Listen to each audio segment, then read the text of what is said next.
ਜ਼ਾਰ ਲੈ ਕੇ ਵੀ ਡਕੈਤੀ ਕਰਾ ਰਿਹਾ, ਔਰ ਦੁਨੀਆ ਕਹਿ ਰਿਹਾ ਦੁਨੀਆ ਸਮੇਟਾਂ ਹਾਲਾਂਕਿ ਇੱਕ ਦਿਨ ਮੁੱਕ ਜਾਣੀ ਆ। ਯਾਰ ਵੇਖ, ਮੈਂ ਅੱਲਾਹ ਤਾਲਾ ਦੀ ਮਿਹਰਬਾਨੀ ਮੈਂ ਜ਼ਿਮੀਦਾਰ ਹਾਫਿਜ਼ ਜੀ ਕਰਦਾ, ਜ਼ਿਮੀਦਾਰਾ ਹੋ ਰਿਹਾ ਤੇ ਜ਼ਿਮੀਦਾਰਾ ਜਦੋਂ ਮੈਨੂੰ ਅੱਲਾਹ ਤਾਲਾ ਜਾਇਜ਼ ਤਰੀਕੇ ਨਾਲ ਦੇ ਰਿਹਾ ਨਾ, ਤੇ ਮੈਂ ਆਪਣਾ ਵਕਤ ਗੁਜ਼ਾਰਦਾ ਪਿਆ, ਬੱਚਿਆਂ ਨੂੰ ਰੋਜ਼ੀ ਕਮਾ ਕੇ ਦੇ ਰਿਹਾ। ਤੇ ਦੁਨੀਆ ਤਾਂ ਉਦੋਂ ਮੈਂ ਵੇਖਣੀ ਆ ਨਾ ਵੀ ਯਾਰ ਕਿਸੇ ਹੋਰ ਦੇ ਵੀ ਆ ਕਣਕ ਦੇ ਗੱਡੇ ਪਏ ਵੀ ਚੁੱਕ ਕੇ ਆਪਣੇ ਵਿੱਚ ਰਲਾ ਲਵਾਂ, ਇਹ ਬੁਰੀ ਗੱਲ ਹੈ। ਬਾਕੀ ਹਰ ਕੰਮ ਸਹੀ ਹੋ ਜਾਣਾ, ਇਹ ਤਾਂ ਅੱਲਾਹ ਦੇ ਬੰਦੇ ਬਈ ਆਪਾਂ ਅੱਲਾਹ ਤਾਲਾ ਬਸ ਹਾਂ ਇਹ ਵੀ ਤੌਫੀਕ ਅੱਲਾਹ ਤਾਲਾ ਹੀ ਦਿੰਦਾ ਬੰਦੇ ਨੂੰ। ਓ ਯਾਰ ਪਤਾ ਕੀ ਪੱਪੂ, ਇਹ ਹਿਸਾਬ ਦਾ ਵੇ, ਤੂੰ ਜਿਵੇਂ ਗੱਲ ਕਰਦਾ ਨਾ, ਹਰ ਬੰਦੇ ਦੀ ਸੋਚ ਨਹੀਂ ਏ। ਤੂੰ ਤਾਂ ਨਾ ਵੀ ਬੰਦਾ ਦੁਨੀਆ ਤੋਂ ਲੰਘ ਜਾਵੇ ਤੇ ਦਿਆ ਕੋਈ ਬਚ ਬਚਾ ਕੇ ਤੱਕ ਉਹ ਯਾਰ ਰੌਲਾ ਤੇ ਇਹ ਹੈ ਨਾ ਕਿ ਹੁਣ ਹਿਸਾਬ ਕਿਤਾਬ ਹੈ ਦੁਨੀਆ ਦੇ, ਜਿਸ ਤਰ੍ਹਾਂ ਸ਼ਕਲਾਂ ਮੁਖਤਲਿਫ ਨੇ ਨਾ, ਅੱਲਾ ਨੇ ਜ਼ੇਨ ਮੁਖਤਲਿਫ ਬਣਾਏ ਬੰਦਿਆਂ ਨੇ। ਇਹ ਚੀਜ਼ਾਂ ਮੈਂ ਤੁਹਾਨੂੰ ਦੱਸਾਂ ਕਿ ਹਰ ਬੰਦੇ ਨੂੰ ਪਤਾ ਇਹਨਾਂ ਗੱਲਾਂ ਦਾ, ਲੇਕਿਨ ਤੌਫੀਕ ਅਮਲ ਦੇ ਉੱਪਰ ਸੇ ਅੱਲਾ ਦਿੰਦਾ। ਮੈਂ ऐसे बंदे तू यकीन नहीं जानता, तू उन्होंने कभी मीटिंग कर लेगा ना, बैठेगा तू कहेगा यार इन्ने शरीफ बंदे, लेकिन वो सारा काम ही उन्होंने 2 नंबर। वाह जी वाह। यानी कि उन्होंने अपनियां मसले के नजायज काम दे विच उन्होंने महारत पैदा की, स्मगलिंग दा काम उन्हां करना, बेईमानी चोरियां उन्हां कराउणियां, ते गल्लां इंज करनगे बंदे उस्ताद जी तू हैरान रह जाएगा। उन्हें इखलास ते अल्लाह देंदा ना, इखलास जेड़ा है ए चीज अल्लाह गल्ला दा ते सब नु पता है, ए अल्लाह ही देंदा, अमल दी तौफीक उत्तों हुंदी है। हां हां ओ गल कहे नहीं अल्लाह ताला कोलो ना, अल्लाह ताला ने बड़ी तौफीक दित्ती कि ओदे कोलो बंदा डरदा रहे।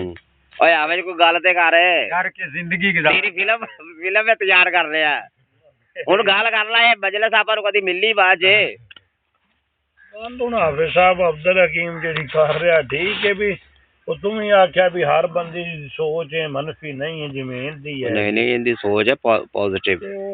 ये बंदा होर तरह सोचदा है, पता की हुंदा है जदों बंदे दे विच आप ईमान होवे ना हाफिज जी, ओनू सारी दुनिया साफ नजर आउंदी है। वो आंदा पता नहीं जिहो जी सोच मेरी है इवें दुनिया वाले, हाँ हाँ जी भी दुनिया भी इवें ही हैगी सारी। मैं आना भी कदों कोई बंदे खराब आ ओ बहुत मैं कोई ना कोई इंज दस दिंदा कह दिंदा यार मैं तुहानू दसदा ना कि ਅਸੀਂ ਬੰਦਿਆਂ ਨੂੰ ਜਦੋਂ ਗੱਲ ਕਰੀਦੀ ਹੈ ਨਾ, ਹਾਂਜੀ ਉਹ ਆਂਦੇ ਆ ਸਰ ਤੁਸੀਂ ਕਿੱਥੇ ਰਹਿੰਦੇ ਜੀ ਯਾਰ। ਹਾਂ ਕਹਿੰਦੇ ਤੁਹਾਨੂੰ ਹੋਸ਼ ਹੀ ਕੋਈ ਕਿਸੇ ਸ਼ਾਇਦ ਹੀ। ਉਹ ਯਾਰ ਸਾਨੂੰ ਸ਼ਹਿਰ ਪਿੰਡ ਦੇ ਵਿੱਚ ਕੋਈ ਪਤਾ ਨਹੀਂ, ਤੇ ਮੈਂ ਕਿਹਾ ਵੀ ਯਾਰ ਅਸੀਂ ਇਸ ਫੀਲਡ 'ਚ ਵੜੀਏ ਤੇ ਸਾਨੂੰ ਪਤਾ ਲੱਗੇ। ਹਾਂਜੀ ਕੋਈ ਪਤਾ ਨਹੀਂ ਹੁੰਦਾ, ਉਹ ਗੱਲ ਹੀ ਕਰ ये अल्लाह दी खास मेहरबानी। हाँ बिल्कुल है तो ऐसी चीज ना अल्लाह ताला दी खास मेहरबानी। नहीं बस ये अल्लाह की तरफ से होता है।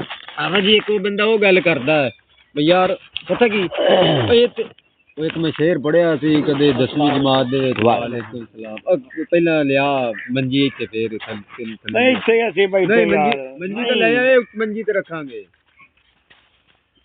हाँ जी एक बात वो होती है, उसने कहा था समझते हैं अपने आप को परहेजगार, ऐब कर नहीं सकते कोई अगर। हाँ जी बस ऐ ते गल है ना, ऐ गल है भी वो चीज परहेजगार समझदी आपदे आप नूं जिन्नी चेर वो पहुंचदी नहीं पई। हां उन्हें बड़ी गल कीती बिल्कुल।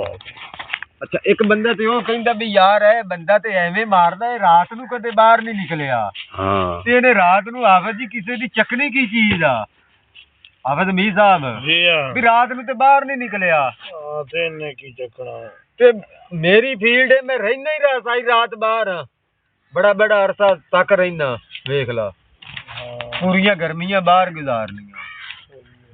ये तां अल्लाह दे बंदे तुहानूं दस्सिया कि ये बंदा है ना किसी नाल वध करे ना किसी नाल घट करे, ते ये रात नूं आ जांदा है, लोकां नाल उच्चा नीवा बोलिया होवे ते इहनूं तां खतरा भी होवे। बंदे जदों आपदे अमल तो उन्हें साबित करता ना, मसले के मेरे तो दूसरी दुनिया अमन च है, ते उस बंदे नूं कोई खतरा नहीं। वाकई गल, हाँ बस ए गल।